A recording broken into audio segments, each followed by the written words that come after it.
just got back from Japan. These are my travel essentials.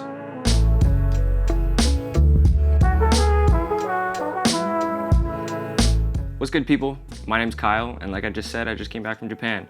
So while everything's kind of still packed up, I thought I'd make a video about the 10 things I bring with me every single time I travel, whether it's domestic or international. There's some really cool stuff under here, but I think number 7 will definitely pique your guys' interest the most, so stay tuned for that. So moving right on in, the first one's gonna be this 20-liter Peak Design Everyday Backpack. This out of the way.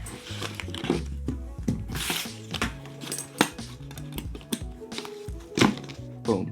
This is an award-winning backpack made of 100% recycled, waterproof materials. It has a magnetic top-loading latch as well as dual side access. It comes with 3 Velcro foldable dividers that help with organization on the inside. There's a laptop compartment at the top for up to 15-inch laptops, as well as a document sleeve within that. It has a water bottle pocket on each side and an integrated luggage strap for air travel. And it comes in a 30-liter version if you need that little bit more space. This thing goes with me absolutely everywhere. I take it on long trips, I take it on short trips. It just works for pretty much every possible situation you can throw at it, and I could not recommend it enough.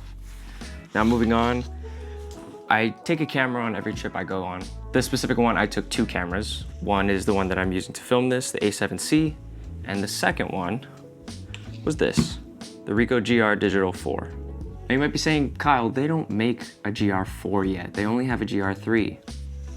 But that's where you're wrong. If you paid attention, I said the GR Digital 4. Ricoh has made 2 series of the GR. The first one is with digital in the name, and the second one is without. So needless to say, this is the newest version of the old series. So it's a lot cheaper, not as good as the new ones, but a lot cheaper and a lot cheaper. It was released in 2011. It has a 28mm f1.8 lens.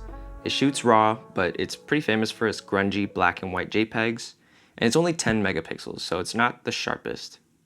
But it literally fits in my pocket, and it has a built-in flash, which is really big for me because I liked those disposable camera looking photos, and this provides everything I need to create those. I mean, the fact that I can get photos of that quality from something that fits in my pocket and only costs $200 to $300, this is a no-brainer. Next up, we have the K&F Concept Black Diffusion Mist and Variable ND Filter combo. This is the ND2 to 400, so it's 1 to 9 stops. But the closer you get to the 9 stops, it looks kind of weird and starts getting the X and green, and it's like 1 to 7 usable. But this thing is super cool. It's a combo, so not only do you get the quarter black diffusion, but it's also a variable ND filter in one filter.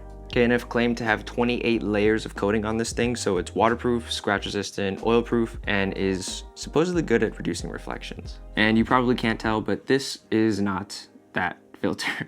I actually lost it while I was in Japan, so I'm down. And it was a gift, so I feel terrible, but at least I was using it. But yeah, this combo filter, that combo filter was really good when I had it. Variable ND filters are super helpful for on-the-go video, and getting that bloom with the diffusion is super, super nice. So definitely recommend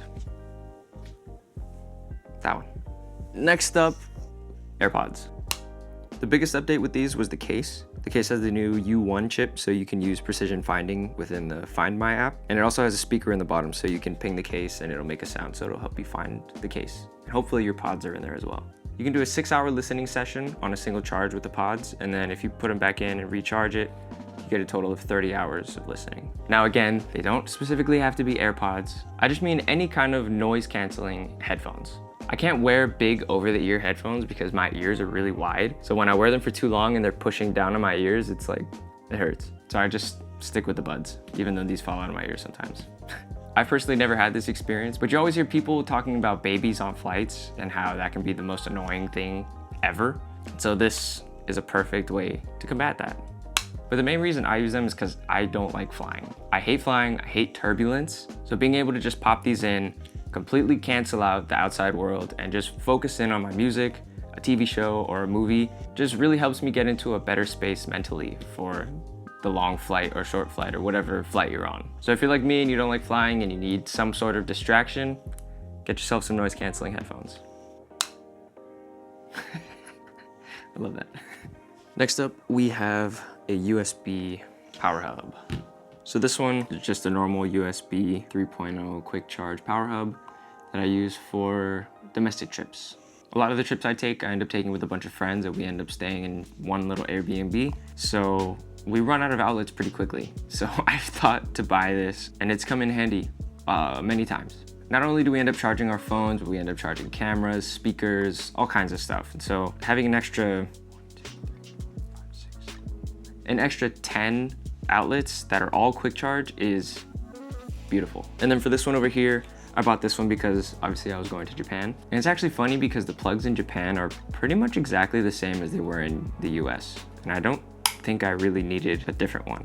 This is the Septix World Traveler Kit. It comes with plugs for US, the UK, Europe, Australia, Japan, Middle East, and Asia. It has 2 USB-A quick charge 3.0 ports and a built-in Type-C cable, as well as 2 full-sized US outlets. So this thing wasn't necessarily as useful as I thought it would be in Japan, but I'm sure if I go anywhere in Europe or anywhere else besides Japan, this would be very handy. And yeah, get yourself a power bank for your friend trips. Very useful. Next up, we have something along the same veins, a Bluetooth speaker. Now this one is an Ultimate Ears Boom, a UE Boom. I just try to have a Bluetooth speaker on me at all times, just for some downtime. Whenever I go on friend trips, there's always a little bit of downtime, and it's always nice to have some music playing when that's the case, because then it's not downtime, it's music time. The Boom has 15 hours of battery life. It's also IP67 waterproof, so it can be submerged for up to 30 minutes, and it floats. And at its loudest, it gets up to 90 decibels, which is like a loud hairdryer for reference.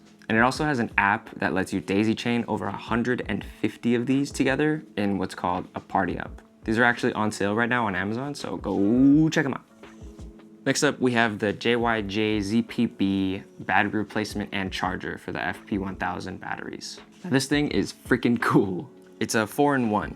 It's a charging dock, a card holder, a portable battery bank, and it comes with 2 extra batteries. Its default use is a charging dock. You put your batteries in and then you plug it into the wall, and it'll charge the batteries. But when you're on the go, if you have the batteries inside of the box, you can actually plug a cable into the output and use it as a charging bank, and you can charge your phone or your camera or whatever other device you may need to charge. And the batteries that it comes with are really, really good. They've actually outperformed my Sony battery a few times, so it's good quality stuff. And if you haven't noticed, this is my passport holder.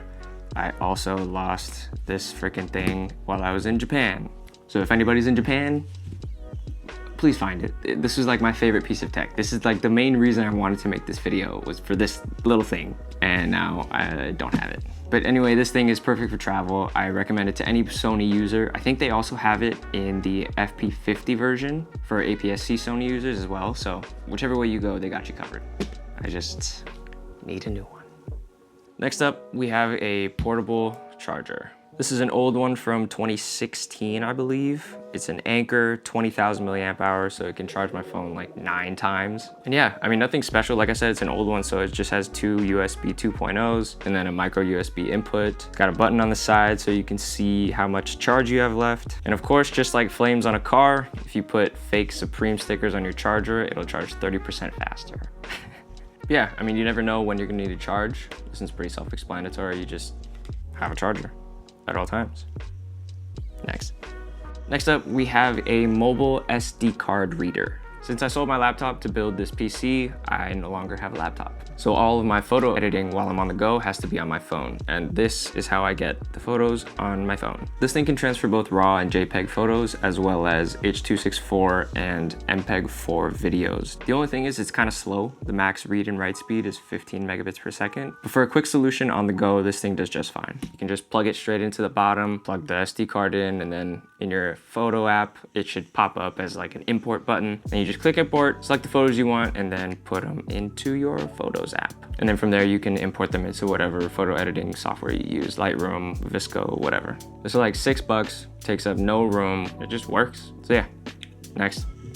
The next thing we have are some slides. No, they don't have to specifically be Yeezy slides, but these are the most comfortable slides I've ever worn, so that's why I got them on here.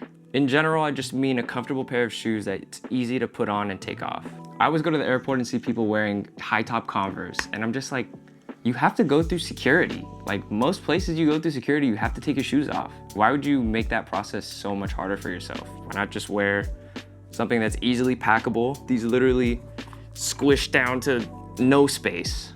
And just make your life 10 times easier at the airport. Be comfy, make things smooth, because the airport is a stressful place. Like, why would you make it even more stressful by having to take your shoes off in line and put them back on when you finish? Like, that's never made any sense to me. So get yourself some comfortable, lightweight, easy to take off and put on shoes to wear to the airport, like these.